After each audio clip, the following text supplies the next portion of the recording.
Welcome back, ladies and gentlemen. It's another episode of Off the Iron coming at you from the Goodwin brothers, Adam and Evan. Back at it again with lots of news to get covered today, including a lot of Flames talk, but a lot of free agency and trade talk as well. But first, just a reminder that Rocky Mountain Barbecue Catering is the sponsor of Off the Iron. Got an event coming up. Call the good folks at Rocky Mountain Barbecue Catering. Whether birthday, anniversary, or wedding, they can help provide a great tasting, professional, and mobile catering experience. Their services include cook on site events, hot delivery with setup and service, or hot drop-off deliveries with all your barbecue favorites. Visit their website at www.rockymountainbarbecue.ca for a free quote for your event. If catering is not your need, then come by their storefront and purchase one of their lunch combos, including any one of their signature smoked meat, sausages, or burgers with 2 sides and a drink for just $12. Open 11 a.m. to 3 p.m. on weekdays. Go visit them at 5303 68th Avenue, Southeast Calgary. Also, don't forget to follow us on our social media pages, Facebook and YouTube. Just search Off the Iron Podcast. Will be the first ones that pop up. On Instagram at Off the Iron Pod, and Twitter at Off the Iron Pod as well. And our Gmail, offtheironpodcast@gmail.com. So, Evan, what's been going on in your world? Not a heck of a lot. Still waiting for the little one to show up. So, we're just taking it easy. I'm still working until she gets here. So, kind of just in a holding pattern until she does. So, I'm glad we could get another podcast in here. And lots to talk about. I mean, if you are a hockey fan, this week has been quite awesome. Right from the draft into free agency, trades, a whole bunch of stuff to talk about. So it's been crazy because it's been so compressed this year. It's seems like 6 months of activity has happened in 1 week. Yeah, it's crazy. I mean, usually there's a pretty good gap between the Stanley Cup final and the draft, and then the free agency. That all happens within 5 or 6 week window. But now it happened within a 2-week window pretty much. And seems like half the players in the NHL have new teams and a lot of different types of deals this year that we've compared to deals in the past. A lot shorter term, a lot lower AAV for players who would normally strike it big on what would be July 1st, but October 9th this year. So it's been an interesting couple weeks, but very fun to cover. Absolutely. Yeah. I don't think I've ever been so glued to Twitter before. I'm not really a big Twitter user by any means, but I'm starting to get much more into Twitter than the other platforms for sure. Although it is a little bit of a cesspool, Twitter. There's lots and lots of negativity on there, which I don't like, but it is the spot to be for free agents and trades and all that kind of stuff. When the free agency window opens. So I'll definitely be on Twitter a lot more for sure. It's kind of, you can separate who's actually a hockey fan and who's not quite easily on Twitter. So it's kind of fun to interact with people that actually know what they're talking about. And stuff. Although I don't know how some of those guys do it. Like they must be on their phones 24/7 because they're tweeting everything. Yeah, I don't see how people have the time and energy to tweet about every single thing happening in the world. I mean, I check Twitter a lot, but in terms of, tweets that actually send out and reply to people, very little. But I did recently just go over 200 followers. So I put out a little self-promo tweet on there at Adam Goodwin 91. I'm like, hey, I'm two followers away from 200. And then all of a sudden I had like 40 people follow me. So enjoy my mediocre sports takes. Keyword being mediocre. Yeah. That's pretty funny. So what's our while we're talking about Twitter, what's our Off the Iron handle, just so we can get folks to follow us as well? It is at Off the Iron Pod. So not podcast, at Off the Iron Pod. Just because there is a character limit for your username, but yeah, we have lots of stuff on there. Usually I'm the one replying, but you've been doing a little bit of replying on the show account lately. So that's been good. I usually stick to my personal one. I should do both, but yeah. If you interact with us on Off the Iron Pod on Twitter, it'll be either Adam or myself responding. I use Off the Iron Pod. I have a personal Twitter. I just never use it. So I'll be responding likely more on our Off the Iron podcast account, and Adam has his own Twitter account. So if you want to interact specifically with Adam, that's the way to do it for sure. But yeah, no, you're never going to get breaking. That was a combination of trades and breaking. That's what my brain just breaking trade news or anything like that from Adam and my account. It's more reaction and analysis and all that kind of stuff is what we like to post. So there's plenty of people out there breaking trades and info. It's not really needed in the Twitterverse, at least around the hockey stuff.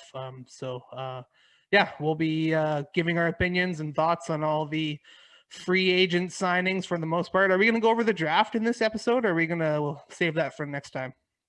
Yeah, we could touch on the draft. I didn't put it in the schedule, but obviously it was a unique draft this year in terms of the virtual one, just like the NFL did in April. It was a bit awkward at times. It took forever, the first round. It was like almost 4 hours, which usually it wraps up in about 2.5 to 3. But it was definitely different from previous years. Yeah, definitely. I liked it. That's the first time I've actually, because it was prime time and not happening during the day. Usually the trade coverage starts at like 2 or 3 in the afternoon and kind of goes on. And I'm always working, so I can never get a chance to watch the trade because it's 9 times out of 10 during the week. Yeah. Just for the sake of, it just makes sense to do it during the week. But this one was prime time. I think it started at like 5 o'clock or 6 o'clock our time. So I actually watched the entire trade or the entire draft for a change, and I thought it was okay. I mean, it was a little bit clunky at first. They were trying to figure out the timing and the rhythm of switching to Bettman and then switching to the analysis and all that kind of stuff. But I thought, there wasn't a feed that didn't work. All the teams' feeds worked. Alex Trebek announcing the third pick in the draft was pretty cool. Yeah, that was unexpected. Unexpected for sure. There was a bunch of stuff going around on Twitter that the Senators are officially bankrupt after paying Alex Trebek to do that. Yeah. Which made me laugh. But I really liked it. It was cool to see, even though, during COVID times, everyone couldn't be together in one building, but the families still got together. You got to see the reactions, although sometimes they weren't actually, they're delayed a little bit or whatever. Yeah. But you got to see into those players' houses and into their families' houses and how happy they were when their kids' names were called and stuff like that. It was pretty funny. Everyone except for the Oilers draft pick, which was really funny. Yeah, he apparently his feed cut out or something and he didn't hear, and then he got a text saying that Edmonton had drafted him. I mean, you could see it on the video, like he looks down at his phone and he smiles and then he like whispers something to his mom. He's like, I think Edmonton picked me. And he's a Calgary boy. Well, I don't know if he's from Calgary, but he was a Flames fan growing up. Yeah, Dylan Holloway was his name, right? Yeah. And he just looked like, of course. So, sorry, Adam. Like the memes out there of him and of the NHL feed announcing his name, and he's just sitting there stone faced on the. Yeah. So of course he's like, "Oh, is he doesn't want to go to Edmonton?" Oh, and then all those rumors start immediately. I feel bad for the kid, but it sounded like it was just a technical glitch. That one was funny. The one that I thought was more funny was the first overall pick. It looked like Alexis Lafreniere was being held hostage. Like he looked so uncomfortable in front of the camera, and it probably stems from the fact that he knew he was going to go first overall, so there wasn't really any shock or excitement there. But his family just looked like they were taking a self-portrait from like the 1800s. They were just stoic. It almost looked like they were in New York already. Like they might have been in MSG in a different room or something like that. Could have been. Yeah, but I agree. It was a little weird. But everyone knew he was going number 1 overall, so there was no mystery behind it. As they got further down in the draft order, I think the draft got a little bit more authentic in that regard because people didn't know where they were going. Mhm. That Lapierre kid, what's his first name? Hendricks. Hendricks. Thank you. I Yeah. knew. I was like rock star. I felt bad for him because he was like, it looked like the way that the Oceanic had their stuff set up. They had individual rooms for their players that were draft eligible and favored to go in the first round. And all he did was go out of the door into the hallway and look into, I can't remember the other kid's name from the Oceanic that got drafted right before him. He actually plays for Chicoutimi. Oh, sorry. Yeah. Who did I say? You said Rimouski, the Oceanic. Oh, I always get those two. But yeah, the other kid from Chicoutimi was Dawson Mercer. They were both drafted in the first round there, so that was probably the other guy you were thinking of. Yeah, definitely. Yeah. But all in all, I think it was good. I think the NHL did what they could. I'm glad they actually held the event because it is an event in the hockey schedule throughout the year. So yeah. So quickly to wrap up the draft talk, was there any surprises that you thought or saw in the draft? There was one in particular, Columbus going way off the board with their Russian pick, Yegor Chinnikov. Yeah, that was a little weird. He wasn't even in the top 200 for a lot of people, but he played a lot in the Russian Junior League and kind of like the Russian version of the AHL last year. And then this year he started in the KHL, and I think he had played 12 games and had 5 goals in the KHL to start this season. So that was like another wrinkle to the draft that a lot of people didn't realize, is that a lot of these European leagues have started their new season. So some of these prospects in Europe are having a little bit extra, viewings for the scouts. And I guess Columbus, I mean, I wouldn't discount or I wouldn't question what Jarmo Kekalainen does in terms of scouting European players. He's pretty tapped in over there with his head scout, Vili Sarin. And they saw something in Chinnikov. I mean, is it great to pick him in the first round? The only reason I could think of why they would do that is maybe they noticed that somebody else from another team was scouting him a lot too, and they thought he wouldn't fall to the second round. But that was the biggest surprise. And you even saw it on the broadcast with Sam Cosentino and Mike Fuda. They didn't have anything on him. Oh, they were thrown for a loop, which was funny to watch them scramble. Constantino was like, "Up to you, Mike." And then Mike's like, "Oh, I don't have anything on him either." And Brian Burke's like, "He's a Russian winger," and that's all I know. Burke was hilarious I loved his little diatribe that he went on the Rangers. He's like, "Yeah, you want to know how you successfully rebuild? You win the damn draft lottery twice." Yeah. I that's one of my all-time favorite hockey quotes, is when he gets asked about it when he's the GM of the Toronto Maple Leafs. He's like, why didn't you kind of go with the Pittsburgh model? He's like, what Pittsburgh model? They won a goddamn lottery and got the best player in the world. Is that available to me? Can I take that option?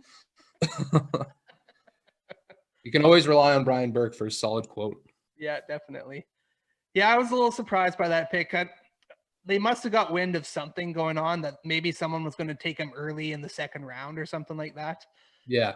They obviously feared he wouldn't drop down, but I still would have picked someone who was projected to go into the first round and then kept my eye on Chinnikov in the second round. Just because, I mean, he was ranked like 200 and something. So yeah. But obviously they liked what they saw. So, and I agree, Kekalainen's really plugged in over there in the European leagues. So wouldn't surprise me if this person comes in and makes a splash in the NHL within the next few years, but who knows? It could also be a Mark Jankowski flop. When Easter went off the board and picked Jankowski way too early. So, well, don't you know that Jankowski was supposed to be the next Nieuwendyk? You didn't know that? Yeah. How did that work out? Yeah, I know. Pittsburgh, let us know. Yeah, we'll see how he does there. But just for a recap, sorry, top 5 picks: Lafreniere went to the Rangers. Quentin Byfield, who I think is actually might what am I looking for? Rival Lafreniere for the best player in this draft. I think down, a few years down the road, those two are going to be neck and neck, kind of like Sagan and Hall were when they first broke into the league. Because Byfield, man, he's going to be a stud in the NHL. Mm-hmm. Definitely. Type of player that I wish the Flames could have got, but I know that there's no chance in hell that they were ever going to be doing that. It's one of those guys that you want to build a team around, so I understand why LA picked him over Stützle. So Tim Stützle went to the Senators via Alex Trebek. Yeah. I wanted to ask you, I don't know much about Lucas Raymond, who went to the Red Wings for the 4th overall pick. Was that a little bit off the board? Because it seemed like there's a lot more hype for a few other players that kind of fell a little bit. Yeah, he like for certain teams, I know that Lucas Raymond was in their top 5, but he was kind of one of the first wild card pick because I think Central Scouting had him around 8 to 10. So, okay. But he's a sniper out of the Swedish Elite League. He's off to a good start over there. He's got 3 goals in 7 games for Frölunda. But he kind of just seems like one of those, shoot for snipers. Obviously, goal scorer, can skate. He does have a little bit of playmaking ability too. So I think a lot of people were expecting Detroit to go defenseman there. If you pick Drysdale, then you're pretty much set on the right side for your next 10 years with Drysdale and Moritz Seider, the guy they took last year. But they decided to go Lucas Raymond, and we'll see how that works out. So, but there's also Jake Sanderson who was available too. I don't know what side he plays, but he was pretty highly touted as the best American in the draft for sure. Mm-hmm. And he also went to Ottawa in number 5. So I think Ottawa had a pretty good draft. I'm not going to lie. They cashed in. They pretty much sold off their entire team over the last 3 years. But they've cashed in some pretty good picks here. And I think Ottawa might be a little bit more competitive quicker than everyone was thinking with some of these picks. Because I tell you, when I was watching the World Juniors, that Stützle, oh man, he is going to be a force. He's going to be Leon Draisaitl 2.0. Definitely. Obviously not a center, but he's just the same power game, and he just controlled the game every time he was out there. I don't think he left the ice for the 3rd period in the semifinals. The Germans were in there. So, a few other surprises for me. Perfetti falling to number 10. I think the Winnipeg Jets were ecstatic to get Perfetti at 10 because I know he was predicted to go somewhere between 5 and 6, but fell down to the 10 spot. And he's a pretty prolific scorer too, so that definitely bolsters Winnipeg's center ranks for sure, because center was a little bit of a weak spot for them there. But other than that, I think Seth Jarvis went a little higher than folks were expecting at 13. Carolina jumped in there and grabbed him when he was still available. The one surprise for me, I guess, was Marco Rossi dropping to 9th to Minnesota. OHL MVP this year. Buffalo. I don't think Buffalo Sabres fans were too excited when Jack Quinn was selected over him. Jack Quinn was expected to go kind of like 15 range around there.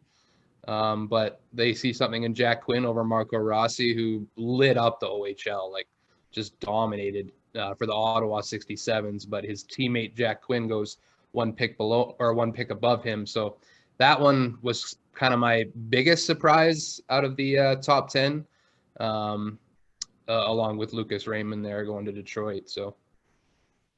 Yeah, and then the goaltender, the top goaltender that was predicted to go somewhere around the top 10. They wouldn't be too surprising if a goaltender fell out of the top 10 was Askarov, who went to Nashville. So they're obviously banking on Rene moving on pretty quick here. And then Soros coming up, and they need a good young goalie to kind of back up Soros as well, or to start to rise through their ranks in a few years to be ready to play and step in for them. So I thought that was a pretty decent pick too.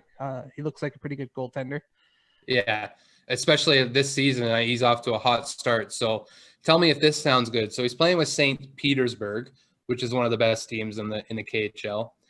3 games played, .74 goals against and a .974 save percentage. Is that good? Yeah, that's kind of good. Yeah. Obviously, we know goaltenders are voodoo a little bit. You never know what you're going to get, but he looks like a solid lock to at least be an NHL goaltender. Maybe he won't be a stud franchise goalie, but he's been touted as the best goaltending prospect since Carey Price, so that's pretty high praise. Yeah, no kidding. A little shocked that the Oilers went the forward route again. I would have thought that they would have maybe picked a D-man there, considering. But I guess it comes down to draft philosophy. Do you take the best player available and then make it work, or turn them into assets that potentially you need for your team, or do you draft for your team's weaknesses? Yeah, I mean that's what should be your motto in the NHL draft, is take the best player available. The only way that you should go positionally is that if it is sort of a dead heat, like if you have two guys that you value pretty equally and you need a defenseman maybe down the road and maybe you got some expiring contracts or something, then you decide to go a certain position route. But for me, I wasn't as surprised that they went forward because they do have a couple very high-end defensive prospects who are expected to make the jump next year with Philip Broberg and Evan Bouchard. They got a lefty and a righty there. Yeah, that's Broberg especially looks like he's going to be an absolute stud, a top 10 pick from last year's draft. So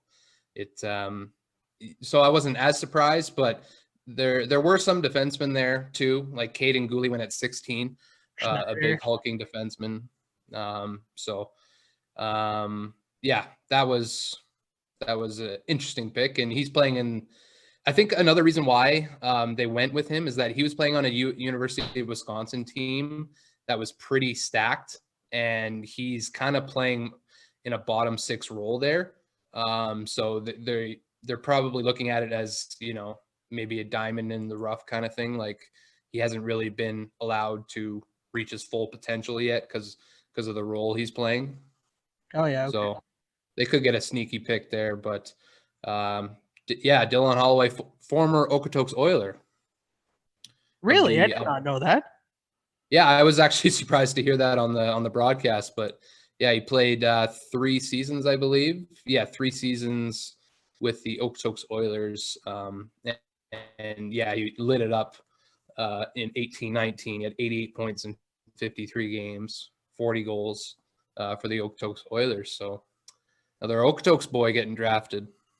Yeah, that's crazy. Yeah, I had no idea that they were, so I wouldn't say powerhouses in developing NHL players, but looks like they're doing something right in the Okotoks program. Yeah, and with Jacob Bernard Docker getting drafted a couple years ago too in the first round, that's a pretty good track record. So we'll see. Have to keep an eye on them over the next few years, see if they pick or produce any more first rounders. But good to see. Yeah, one other moment we should touch on with the draft was the very last pick of the first round.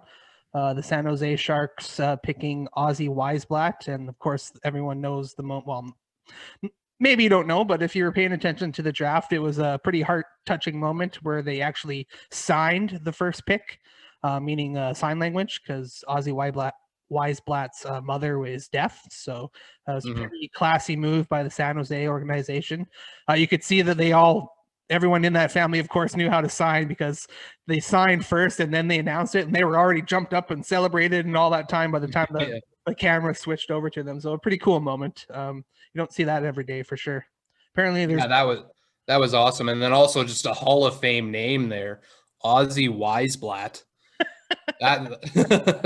That's going to be hopefully I want to see him do well. I'm going to cheer for him for those 2 reasons. That awesome, sign language pick, and then just an awesome name. So I hear there's quite the story to that whole family too.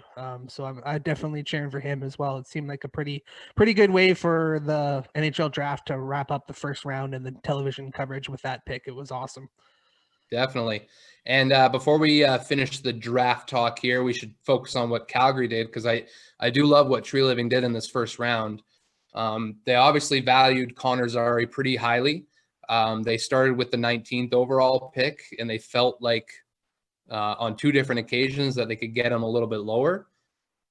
So he traded back twice, once with the Rangers and then again with Washington. Picked up a couple 3rd-round picks, which they did not have due to some trade deadline acquisitions. Eric Gustafson was one of them. So they recouped some picks there and still got the guy they wanted. So that was a good couple hours for Brad Treliving. Yeah, I agree, and that was consensus from every single hockey analyst out there that was what they call a masterclass in GMing, because he recouped 2 picks, B got the player they were wanting. So he must have been hitting the phones pretty hard to determine what Philly and Washington and New Jersey and the Rangers and Columbus were all doing ahead of him. Because any one of those people or teams could have picked Zary. There's a lot of similarities with the Zary pick. He's a Kamloops Blazer. So was Iginla. So they're kind of hoping for maybe some recoup some of the magic from the Kamloops Blazers there. But it sounded like Zary definitely slipped in the draft, although I think he probably went where a lot of people had him. The only reason he was kind of creeping up the draft ranks was because he had a hell of an offensive output at the end of the season there for the Blazers, which was unexpected. So I think it's a great pick. You can never be, you always want to be deep down the middle. And Zary's a centerman. I'm trying to pull up his stats here, but my computer's freezing on me a little bit. Yeah, I got him here. He had 86 points in 57 games, 38 goals, 48 assists, plus 30. That's right there. Yeah, he was one of the best players on Kamloops, which is good to see for he wasn't an overager. When overagers put up those kind of numbers, it's kind of that's what they should be doing. But for a draft eligible player, that's solid production. So he kind of projects as a middle 6 center. There's probably not top line potential there, but good skater, competes, can score, and that's what they saw in him. So I like the pick. I like the work that Brad Treliving did, and it was a pretty good few hours for him there. Yeah, he's from Saskatoon, so I think he was a Flames fan growing up. There's only really 2 choices in Saskatoon. It's Edmonton or Calgary. Well, you could cheer for the Eastern teams, Winnipeg too, I guess. But it sounds like he was a Flames fan growing up too, and was pretty stoked when the Flames called his name. He must have known that the Flames were gunning for him, because he had a Flames jersey in his house that he put on with his name on it. So unless he just had that because he was a Flames fan, who knows? That's one thing about the draft that actually Lindsay, my wife, was watching the draft with me. She really enjoyed it too, which was rare because she doesn't really like watching hockey. But she was wondering if they were kind of set in their picks, because a lot of the players had like a team jersey and a team hat at their place. So I was wondering if like the NHL sent them a jersey and a hat for every team, and then they just put on the team that drafted them. Or I think that's maybe what happened, because except for maybe like the first pick, obviously, I don't think every team is sending a jersey to Lafreniere. But I think for a lot of those later or mid to late first round picks, the team send out one jersey and one hat for every prospect. I'm not 100% sure on that, but and they also got a camera set up and a microphone set up from the NHL. If you were projected to go in the first round. So that was interesting. We obviously didn't see some of the picks on camera because they were way off the board, but saw most of them anyway. Yeah, no, good event. We talked about it for 20 minutes, so obviously it was it was good. But with that, I think we'll move on from the draft. In subsequent episodes of Off the Iron, we can always come back and talk a little bit more about some of the players. But I just wanted to do a quick recap because I thought it was, again, a great event. I really enjoyed it. But yeah, now that we've kind of talked about Calgary's draft, let's move into free agency and start with the Flames and what they did. Yeah, so they had two significant signings on the first day. Obviously, everyone knows the Jacob Markstrom, 6 years times 6 million per, so 6 year, $36 million total. Best goalie on the market, and this really solidifies their goaltender position for the first time since Kiprasov. I mean, it's just been a rotating carousel of goalies for the Calgary Flames. So it's nice to see them get some security, and knowing that Markstrom is always going to be the number one, unless, of course, he struggles, which would be worst case scenario for the Flames. But I think we finally have some stability in goal with this Markstrom contract. Yeah, I mean, I agree. Obviously, anytime you can lock down the best goalie in the free agents market, I think for money wise, I think I'll give you credit. You bang on predicted the Markstrom contract. You didn't predict he'd come to Calgary, but you definitely said 6 by 6. So six, yeah, 6 the reason I thought that is because Robin Leonard had got 5 times 5 to re-sign, and he didn't hit the market. I just figured that if he did hit free agency, he would kind of go over, and there would be a little bit of a bidding war for him.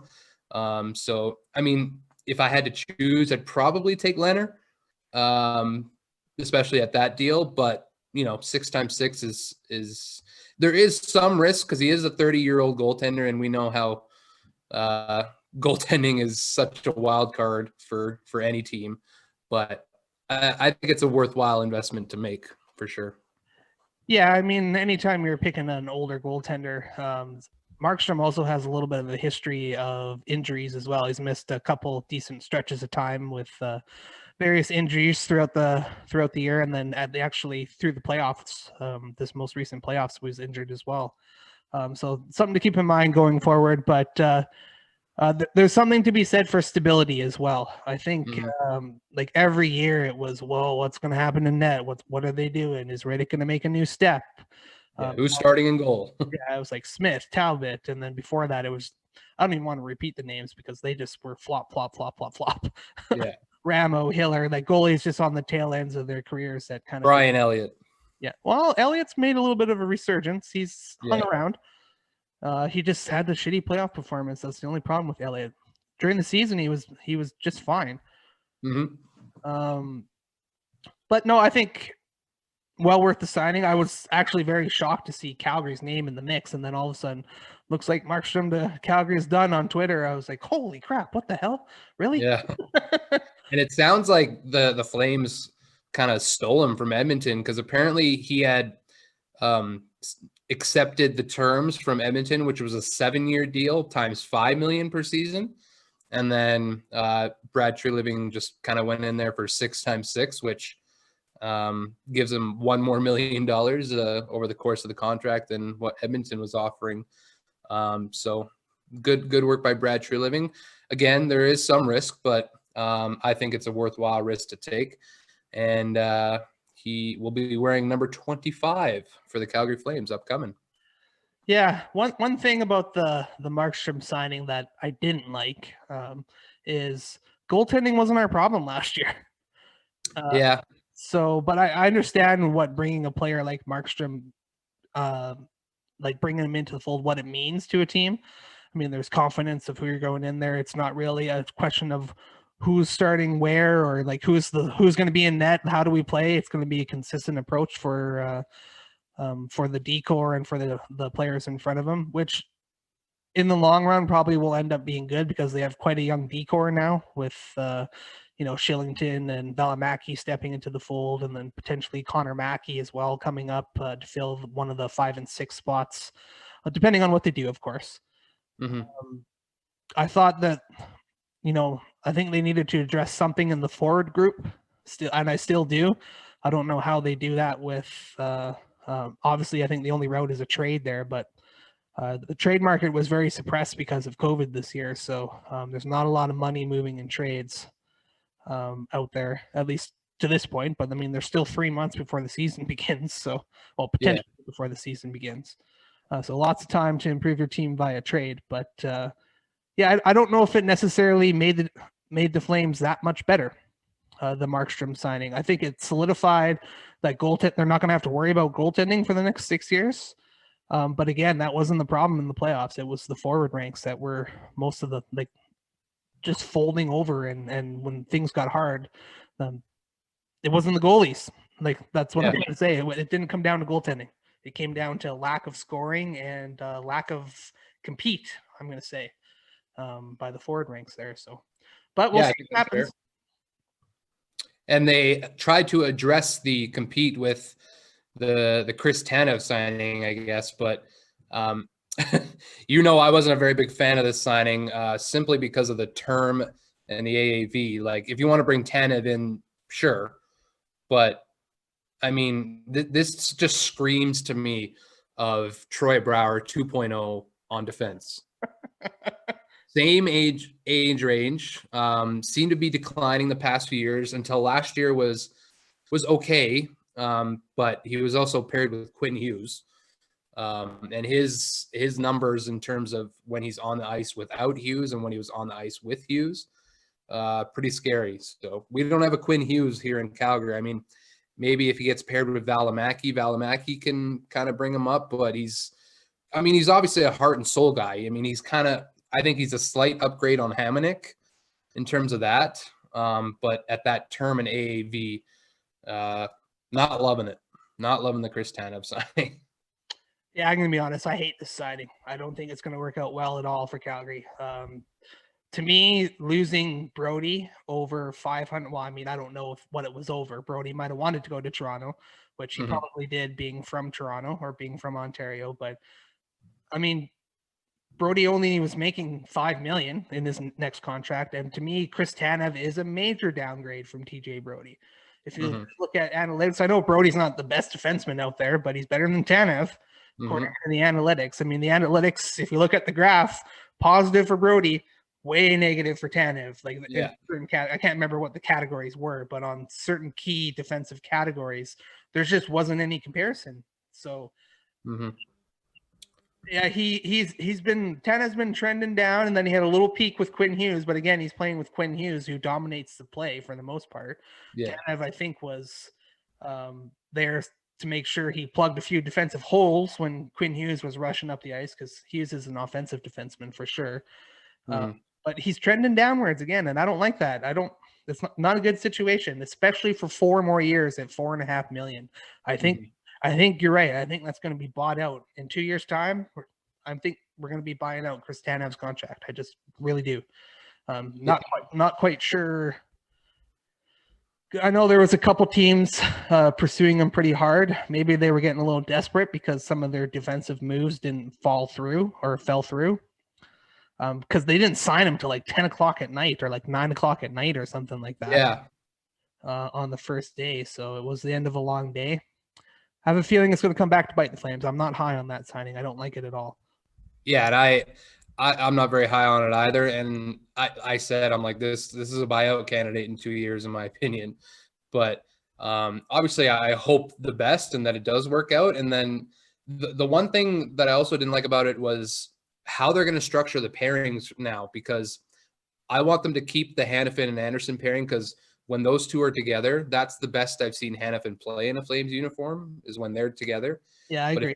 If you put him with Tanev, it's just going to be like Hanifin and Hamonic again, because that was not a good pairing for the Flames when Hanifin was paired with Hamonic. So, but then again, if they do keep that pairing, are you going to put Tanev on the first pairing with Gio? I don't love that either. No, I don't love that either. To be honest, I don't think Gio's our top pairing defenseman anymore. I think he's more second pairing. I have a feeling if Valimaki stays healthy, he's going to be around the top of our lineup at the end of next year. Yeah, and I wouldn't mind Tanev next to Valimaki, because at least Valimaki seems, to be a solid, two-way guy and can kind of help drag Tanev with him. But yeah, I really do not want to see Tanev next to Gio. I think that has the potential to be disastrous for the Flames. Yeah, that's a good way to sum it up. I mean, it has nothing to do with Chris Tanev as a player. Like, he still brings a lot of good things Lots of experience. He's a defensive first defenseman, which I think the Flames really covet. He's a right shot defenseman, which the Flames really needed as well. It's just the term and the number. I don't like the term and the number. Yeah. And I think, you hear he's a really great human and he's good in the room, and that's good stuff. But when it comes to the on ice, I just have a feeling that this isn't going to be very favorable for the Flames over the course of the contract. But I'm all for getting surprised and him changing my mind on this deal. Yeah, so hopefully that's the outcome. But he's a little bit of an injury case as well too, which is something to keep an eye on. He's missed some big stretches due to injury as well. But I guess we'll see. I think it's a downgrade, but we'll see what happens. I guess we should probably touch on a few of the other players that were signed by the Flames on the first day of free agency. So they re-upped Zach Ronaldo for $700,000 for a 1 year, I believe, probably a 2-way contract. So that he'll be bouncing back and forth, I'm sure. Not really a huge fan of Zach Ronaldo, I'm not going to lie. I don't think he brings a lot to the table. I think that money could have been spent elsewhere, like Tobias Rieder, bringing him back. He had much more of an impact and signed for $770,000 in Buffalo. I don't know if he wanted out from Calgary or not, but I think money would have been better spent bringing Tobias Rieder back. Just a lot more things he brings to the table. One thing Ronaldo will give you is 100% compete and try. He goes out there and bangs bodies and does what he can. And he'll put a few in the net. I mean, if sometimes those energy lines get a little bit of momentum going for the team, but he's also takes like 7 penalties a game. So that's what I don't like. You can bring momentum and you can bring compete, but you got to stay out of the box. You can't be putting your team shorthanded when you're only on the ice like 6 or 7 shifts a game. It's not a good recipe for success, but I'll just go through the list here, Adam, and then get your thoughts. So the Flames also brought back Buddy Robinson. Same deal, 1 year, 2-way, $700,000. Hi, buddy. Hi, buddy. Hope you find your dad. And then the Flames brought back Byron. How do you say his name? Phrase, I think. Byron Phrase. To a 2-year deal, $725 AAV. Who's a center, also probably a 2-way deal as well. I'm not sure the detail on that, but 3 players that could potentially crack the lineup this year. I think it's going to be a revolving door again on the Flames' 4th line, barring any other moves that True Living might have in his pocket before the season starts. But what's your thought on those 3? I think they're kind of the 2-way deals, right? So, I mean, they're not going to be everyday NHLers, which I don't think is the end of the world. But one that I was actually really stoked to see was Glenn Godden. We hadn't mentioned him yet. I think he's going to push for an NHL job this year. I think he'll be in the bottom 6 coming up. So I'm more excited about those. I mean, Ronaldo, he's good in stretches, I guess, but very, very few. He's not going to play every day. So I'm not overly concerned about that, but I still think there's some moves to be made, and actually Brad True Living was quoted yesterday as saying they're not done. So I don't know what that means in terms of it's going to be a trade or some more signings. One guy I wanted to talk about real quick about maybe being a bottom 6 forward, cheap addition, Jace Howerlick. I'm not sure if you know who this is or what his story is, but let me just bring him up here. Was in the Florida system and then was actually claimed off waivers by the Ottawa Senators at the end of last season. A little bit, he's not undersized, but he's 5'11", 196. Is a pain to play against. He's one of those chirpers on the ice. Agitator. Can play center or wing, and he did find a little bit of offense with Ottawa last year at the end of the season with 7 points in 11 games. Could probably be had between 700,000 and less than $1 million. So that's that's the one guy I want to see the Flames go after. Apparently, the Canucks have been circling on him, so that'll be unfortunate. But I think there's some sneaky offensive upside there with him, and would love to see the Flames bring him in, but haven't heard much smoke or much rumors about that. But yeah, I mean, I think the Flames are. Brad Treliving's in on everything. That's one thing I do admire about Brad Treliving, like as opposed to Feaster or Sutter, who didn't seem to be in anything. Yeah. Just I don't know, just maybe the way it was reported. But Treliving seems to have his his finger on the pulse with everything in the NHL, which is good. Yeah, I think they're going to have to because they're out of cap space with Markstrom and then overpaying for Tanev, in my opinion. We haven't talked about the signing of Andrew Mangiapane, but we'll get there. We only have 3 to 4 million in cap space, and we still have to fill out a team. Like we have two forwards to sign and 1D, I think, left to sign. And there's not a lot of space to do that, especially in a flat salary cap right now. So those players like, what was his name? Howerlick? Yeah, Jace Howerlick.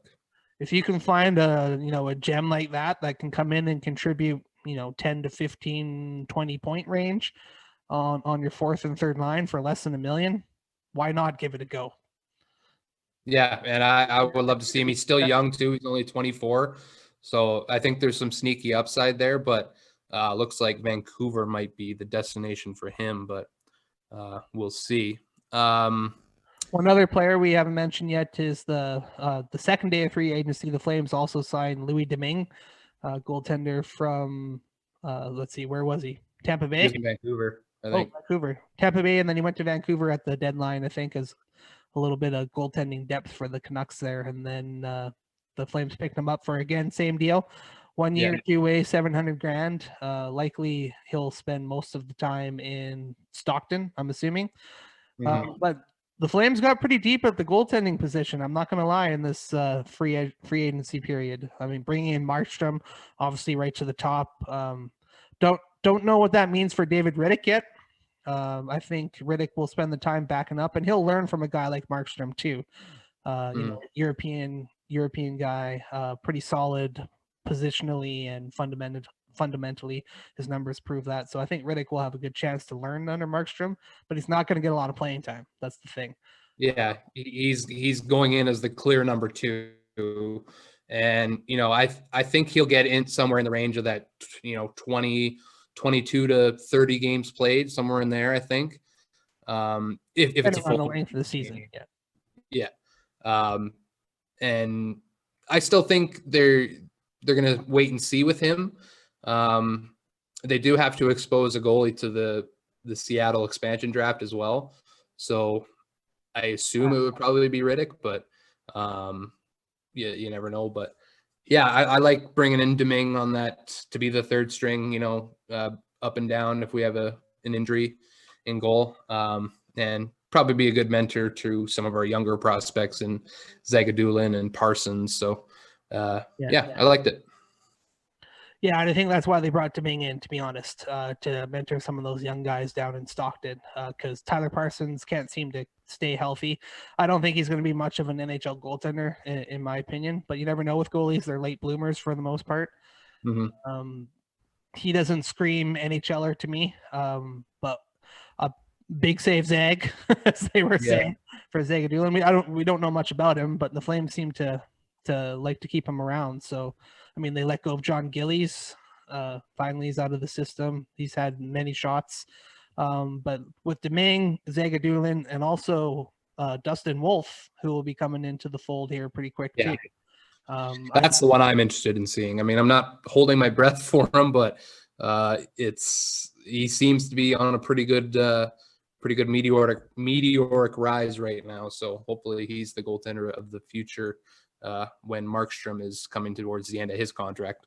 That's exactly what I was just going to say. I think they've probably positioned themselves well for when Markstrom starts to decline. They're going to have Wolf coming up through the ranks that will hopefully fill that spot depending on how things go. Of course, that's 6 years down the road, so we can't really predict that far out. Who knows what the world will be like in 6 years? Yeah. Just interesting. Lots of depth now there. Whereas last year, yeah, we weren't so deep in the goaltending position. If Riddick or Talbot would have gone down, we would have been like, "Ooh, what are we going to do here for a backup goalie?" So it's interesting how quickly you can change your depth chart in a matter of a day or 2 days. Yeah, and they definitely did that. We should get on to probably the biggest re-signing for the Flames with Andrew Mangiapane. The bread man. The bread man, yeast mode. Yeast mode. It's been fun. Yeah, it's been funny seeing all the bread tweets coming out. But yeah, obviously a solid signing here, a good value. He'll still be an RFA at the end of this deal, so he signs a 2-year deal at 2.425 annual average value. So, he developed into a top 6 forward at the end of last year. Has been on a steady incline, and actually was third on the team in even strength goals behind Lindholm and Tkachuk. So he's on a. I'm interested to see if he gets some power play time this year. I think that would really drive up his production as well. But at the end of the 2 years, that would also drive up his AAV. So the Flames are in an interesting position here with Mangiapane, Tkachuk, Gaudreau, and Monahan all expiring in 2 years.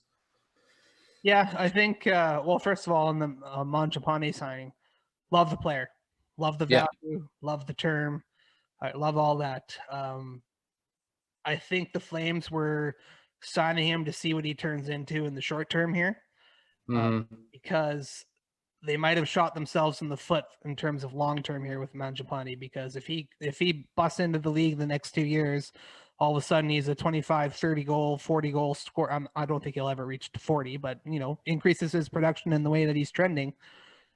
He's going to need some big money after these 2 years to stick around. So that, I'm not necessarily a big fan of. I think maybe you could have stretched it out 3 or 4 years and given him a little bit more money, like into the 3.5 range, maybe potentially, because you'll be eating up some of his UFA years there. So, but love the player. Absolutely. I can't picture the modern day Flames without him right now. Definitely played his way up from, from Stockton to the fourth line previous years, and then from the fourth line up to the second line where he belongs. I love the combo of Tkachuk, Mangiapane, because they're two players that are very hard to play against. And they get under people's skins for whatever reason. I don't know why, but Mangiapane gets under people's skin just as much as Tkachuk does. He just isn't as flashy about it as Tkachuk is. But I love the compete level, love the production, love the talent. I think he's going to be a major piece for the Flames moving forward. But I also don't think it's a coincidence that all those contracts end at the same time. I think the Trebek set himself up for, if things don't work out in the next 2 years, core is being tweaked. Like players are. So I think there's no coincidence around these all expiring at the same time. Yeah, and who knows whether Tree Living will get to make those decisions in 2 years. I think his contract will be up by then too. But yeah, sorry? I was just going to say, realistically, though, if you're looking to trade a core member, you're not going to be doing it when his contract expires, right? Because they're all going to be UFAs, I think. Except for, is Tkachuk going to be UFA after this? No, I think he'll be RFA still. Right. Okay. So you have rights or control a little bit over a couple of them, but you're going to be trading them the year they're playing, right? So to get assets back for them. So this year we'll see. I think they're going to. I mean, they said that last year, but this year the core is going to get their last shot, minus any other moves they do, of course. And then I have a feeling if it doesn't work out again, or if they don't show some significant improvement, there'll be a few players gone the following year, their expiring year of their contract. So, which, I like the flexibility the Flames are going to have there. If things aren't working out with this core, they're not locked into anybody like Carlson in San Jose for the next 8 years. Or Doughty. or anything like that. They can kind of retool and retweak on the fly. So I think that's a smart bit of GMing by Trebek. What are your thoughts? Yeah, I mean, if they don't make the playoffs this upcoming season, I don't think Treliving survives that. I think he's gone after that with kind of the way that they're structured here. That's just my opinion, but yeah, I think if they do miss the playoffs, you're going to see a major fire sale. I think Goudreau and Monahan would be gone, in my opinion. Whether it's Treliving or somebody else who makes that decision, but it kind of gives them a 2-year window here to try and win a cup. I don't think they're close as of right now, as we saw with the Dallas series. But I think that's sort of going into this offseason, I think the Flames could have gone 2 roads here, and one of them was kind of give themselves a 2-year window with how these contracts are set up. And I think the other one was to kind of trade a core piece and try and do a little bit of a shakeup on the fly. But they obviously went with, keeping all their major core pieces and trying to add and try to give themselves a chance in the upcoming season. So I think it'll be interesting to see how this season goes, especially with the upgrading goal. I think they can win a round or two, but I have a hard time seeing them go to the finals or win a cup with this roster the way it's set up right now. Yeah, I agree. I think they're a ways away from being a contender, although they did take steps towards that. I mean, technically they did win a playoff series, but it wasn't really a playoff series. Yeah. This year, and they were on their way to beating Dallas too. But again, the same thing. They're so fragile. Mm-hmm. But we'll see what happens. I mean, having Markstrom in net next year, if they do make the playoffs, could, just be the case in point to a series win right there. So who knows what happens. But I agree with you. If they don't do it this off season, they're going to be doing it next season too for getting a core piece out of there. I think they have to. You can't keep putting the same product out on the ice and expecting different results if you don't see any improvement in. I just think the core is a little too soft for playoff hockey. I just think that's the way it is. So unless they find a way to get around it, it's going to be the same results. Yeah, 100%. All right, we should probably move on to the big free agent signings. You want to start? Hold on 1 second. We're at an hour. Okay. I'm kind of throwing a wild card at him here. Do we want to, over the next couple episodes of Off the Iron, because I'm sure there's going to be more things to talk about through the next 3 months, do we want to kind of go division to division and just cover every team, what they did for free agency and at the draft and, any trades, or do we want to just review everything and go super long 2-hour here? We can do the first option. So we pretty much covered the Flames. We haven't talked about or done a Flames deep dive in quite a while, so I think we should probably cap it there because we're trying to keep these to an hour for folks instead of the 3-hour marathons that we tend to do. You can tell Adam and I are passionate hockey fans because we could talk hockey all day if we wanted. So I think we'll do that. We'll cap the podcast here. So that was a nice review of the Flames off-season activity to date, and then of course the draft. We spent way longer talking about the draft than what we thought we were going to do. And then we'll go through each division and kind of talk about each team's off-season move thus far, and give you a little bit of analysis on that in subsequent episodes. I think that's a good format to go through. Okay, sounds good. I guess with that, do you want to any last thoughts, or do you want to recap our socials? Yeah, if you want to follow us on social media, just remember to search us on Facebook or YouTube. Off the Iron Podcast will pop up, as well as on Instagram at Off the Iron Podcast, on Twitter at Off the Iron Pod, as well as our Gmail, offtheironpodcast@gmail.com.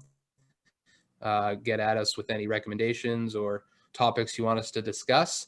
Also, just a quick reminder that Off the Iron is brought to you by Rocky Mountain Barbecue. And I think with that, we'll wrap it up. we'll cue the music. Yeah, definitely. We'll see if anything happens, anything else happens in terms of the Flames or signings in the next couple of weeks here, and we'll get back with that in the next episode. Absolutely. Again, we're trying to stick to the weekly schedules, so this is about 3 weeks in a row for us now. So, yay us!